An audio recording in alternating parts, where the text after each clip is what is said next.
হচ্ছে আমি আব্বাস স্পেশালিস্টে গেলাম, ওইখান থেকে বলছে যে মেডিসিন নাও, মেডিসিন যদি ভালো হয় তাহলে হইলো, না হলে অপারেশন করতে হবে।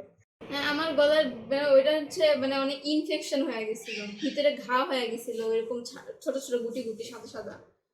পানি ছাড়া কিছু খাইতে পারতাম না, তো ডাক্তার বলছিল যে এটা পেকে গেছে, আর যদি কিছুদিন যায় তাহলে যদি পুঁজগুলো আমার শরীরের ভিতরে যায় তাহলে ভিতরে ক্যান্সার হওয়ার সম্ভাবনা আছে।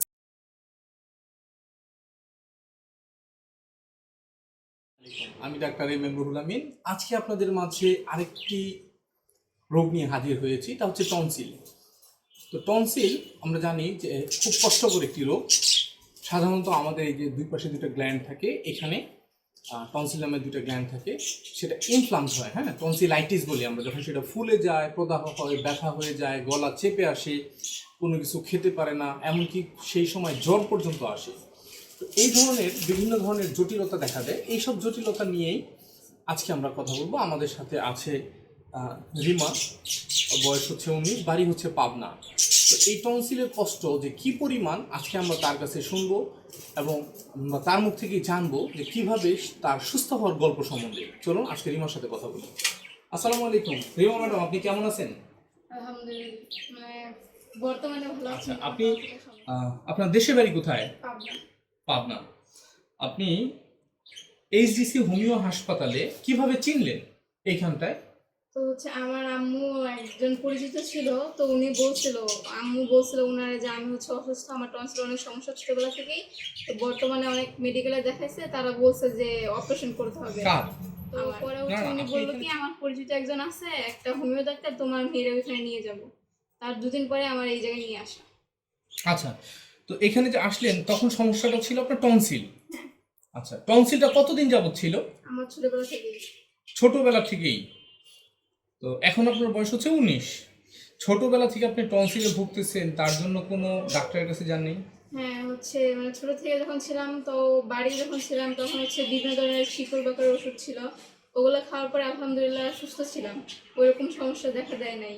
তারপরে যখন আমার বয়স 10-11 বছর, তখন থেকে আবার টনসিলের সমস্যা। তারপরে টনসিল ফুলে যেত, গলা ব্যথা করতো, খাইতে কি পারতাম কষ্ট না। হইতো? মানে টনসিল তো ফুললো, তখন আপনার কি কি কষ্ট হইতো? তখন হচ্ছে খাইতে পারতাম না, গলা প্রচুর পরিমাণে ব্যথা করতো, জ্বর আসতো, ঠান্ডা লাগতো, ফার্মেসিতে ওষুধ খাইতাম, তখন সারে যেত। তারপরে যখন বয়সটা 15 বছর হলো, 15 বছর থেকে হচ্ছে এই জ্ঞানী ডাক্তারদের দেখানো, জ্ঞানী ডাক্তার দিয়ে, তো ওনারা বলছে যে ওষুধ খান, সুস্থ হবেন। অনেক ধরনের মেডিসিন দিত, ওগুলো খাইতাম, কিন্তু কাজে দিত না। পরীক্ষা নিরীক্ষা করা হয়েছে এর মাঝখানে? হ্যাঁ হ্যাঁ, তারপর আর কি কষ্ট হইতো?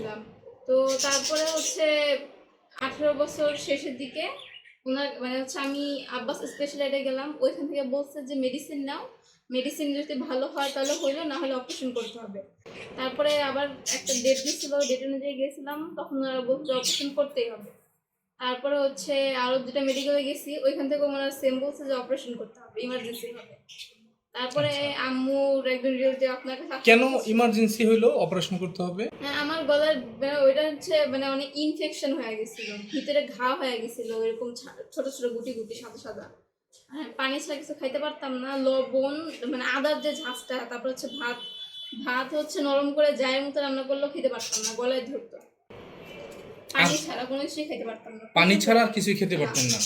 গলা অনেক চিকন হয়ে গেছিল, ঘা অনেক ফুলে গেছিল, তো ডাক্তার বলছিল যে এটা পেকে গেছে, আর যদি কিছুদিন যায় তাহলে যদি পুঁজগুলো আমার শরীরের ভিতরে যায় তাহলে ভিতরে ক্যান্সার হওয়ার সম্ভাবনা আছে। এটা কি ডাক্তার বলছিল? হ্যাঁ হ্যাঁ। আচ্ছা, ক্যান্সার হয়ে যাওয়ার সম্ভাবনা আছে। হ্যাঁ, তখন কেন অপারেশন করলেন না? আমার হচ্ছে অপারেশন করিনি, কারণ আমার ফুফাতো বোন, মামাতো বোন, ওনারা অপারেশন করছিল, আমার ফুফাতো বোনেরটা ঠিক হয় নাই, এখনো সেই সমস্যাটা আছেই, আমার মামাতো বোনেরটা ঠিক হয়েছিল।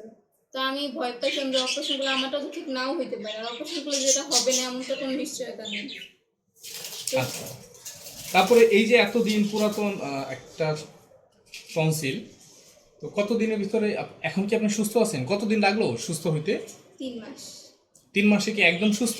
জি আলহামদুলিল্লাহ। আর কোনো কষ্ট নাই? না, আমি এখন ঠান্ডা পানি খেলে, জ্বর আসলেও, কাশির কারণে সামান্য ব্যথা হয়, কিন্তু ঠান্ডা লাগলে বা জ্বর আসলে গলা ব্যথা হয় না। গলায় ফুলেও না? না। সবাই যে বলে যে অপারেশন ছাড়া টনসিল ভালো হবে না, এত ইনফেকশন হয়ে গেলে, এটা কি আপনার বিশ্বাস হয়? না বিশ্বাস হয় না? না, অপারেশন ছাড়াও টনসিল ভালো হয়, আমি নিজে দিয়ে উপলব্ধি করতে পারতেছি।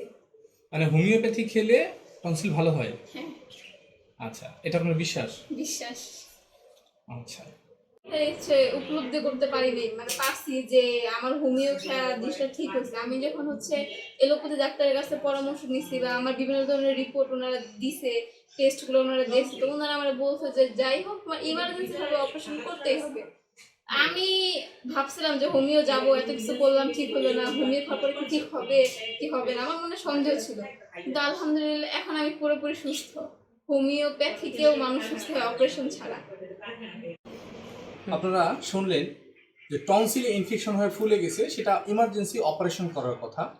অপারেশন ছাড়াও হোমিওপ্যাথি চিকিৎসার মাধ্যমে এই ধরনের ভয়ানক টনসিল থেকে সুস্থ হওয়া সম্ভব হোমিওপ্যাথি চিকিৎসার মাধ্যমে।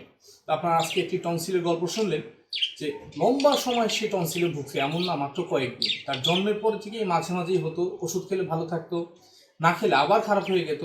সে গাছন্তর থেকে শুরু করে বিভিন্ন ধরনের ওষুধ দিয়ে পরীক্ষার চেষ্টা করা হয়েছে, কিন্তু ভালো হয়নি।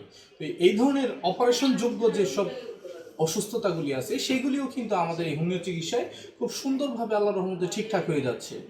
এমনই আরও যেসব বিষয়গুলি অপারেশন বা ইরিভার্সিবল প্যাথোলজি, এই ধরনের গল্প নিয়ে আবার আপনাদের মাঝে আসবো। ততক্ষণ ভালো থাকবেন, সুস্থ থাকবেন। আসসালামু আলাইকুম।